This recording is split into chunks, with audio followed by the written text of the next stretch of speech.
You have the last election, you took the president to Alexander and he promised people 1 million houses. It Remember? was never 1 million. Wool up, just wool up. Sisazi wakha izindlu ezilingana no-1 million. What, it was what, 1,000? No, it was never even 1,000. What was The it? 1 million houses Yeah. was in the figmentation of those who propagate. Do me a favor, please. Get out of here. Get out of here, man. Shit, I'm saying. Welcome to a revealing episode of Mzansi Truth Unveiled. Today, we're embarking on a journey into the world of politics and promises where words fail to meet actions. Join us as we shine a spotlight on Cyril Ramaphosa's presidency and the captivating tale of commitments made and dreams unfulfilled. Brace yourselves for an eye-opening exploration of the pledges that once stirred hope but now leave a nation questioning. South Africa, it's time to separate fact from fiction and uncover the unspoken truth. Many held high hopes when Cyril Ramaphosa assumed the role of president.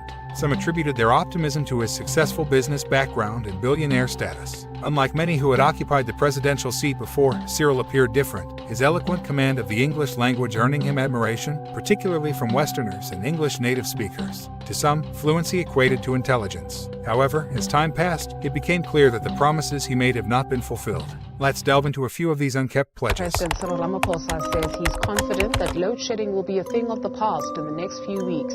He was speaking at a high-level government delegation on an oversight visit to the Tutuka power station in Mpumalanga yesterday.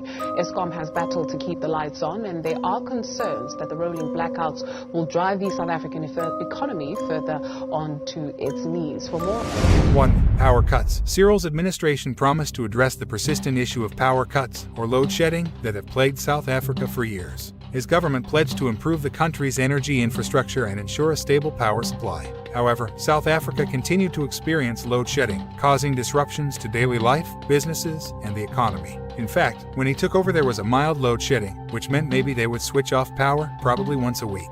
However, the situation has gotten worse and the price of electricity has quadrupled, with power going off for 6 hours on average. 2. Ladies and gentlemen, it's a real joy to stand before you at this job summit, which many of us have looked forward to having. Unemployment. Cyril Ramaphosa held a job summit in 2018 with the aim of addressing South Africa's high unemployment rate. He promised to create 2 million jobs and stimulate economic growth. In fact, the unemployment has grown from 26% to 40% since he took over from President Zuma. While his government blames COVID-19, it is also wise to note that all of the countries that were under lockdown have recovered all of the lost jobs and their economies are growing at an accelerated pace. Let's talk now to President Cyril Ramaphosa. Good morning. Good morning to you. You talked at the beginning of the address about this idea that you are moving forwards with this plan to raise $100 billion. How far are you moving forwards? How much progress are you making? How's it going? Well, we're making enormous progress. Do me a favor, please. Get out of here. Get out of here, man. Shit, I'm saying.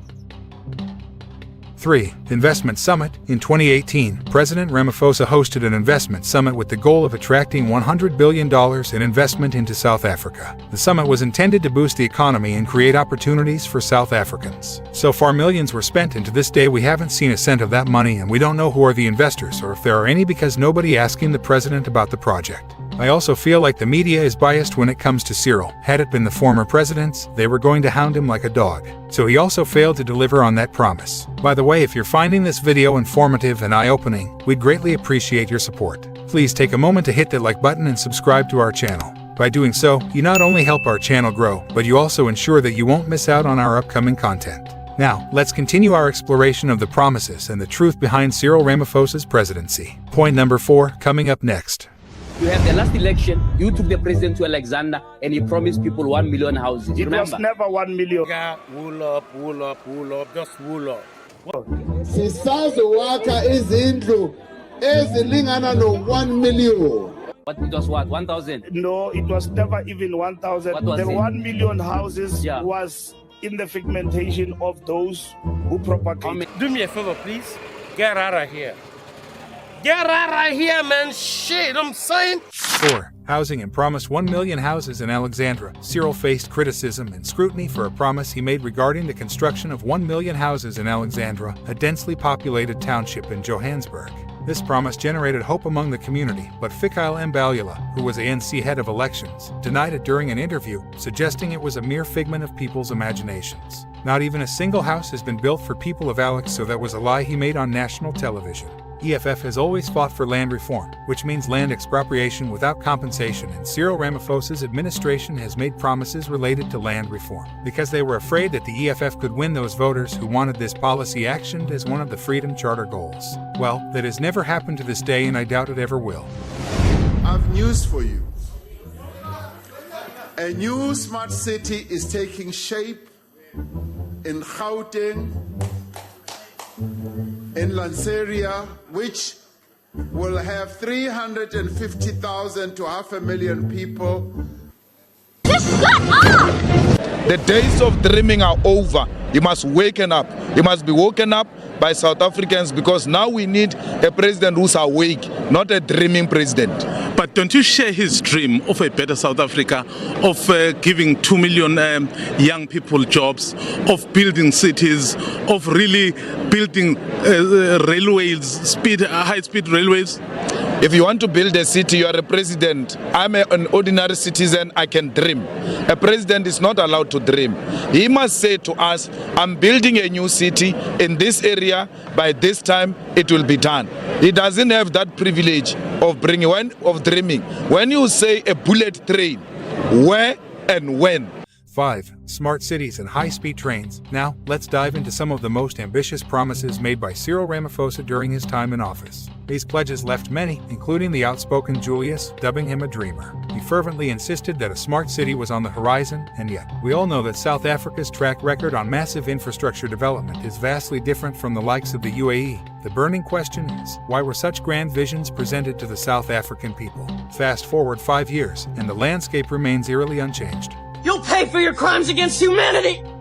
In closing, we've journeyed through the world of promises and politics, uncovering a tapestry of hope, disappointment, and unanswered questions surrounding Cyril Ramaphosa's presidency. The chasm between words and actions is undeniable, and the impact on the lives of ordinary South Africans cannot be ignored. As responsible citizens, it's crucial to hold our leaders accountable, regardless of eloquence or background. Transparency and action matter more than mere rhetoric. South Africa deserves leaders who deliver on their commitments and uplift the nation. Now, we invite you, our valued viewers, to share your thoughts, experiences, and perspectives in the comments below. Have you been affected by these unfulfilled promises, or do you have a different viewpoint? Your voices matter, and we encourage a respectful and open dialogue. Don't forget to like, subscribe, and hit the notification bell to stay updated as we continue to explore the dynamics of politics, promises, and their impact on our lives. Together, we can make a difference and ensure that our leaders work for the betterment of South Africa. Thank you for joining us on this journey of discovery.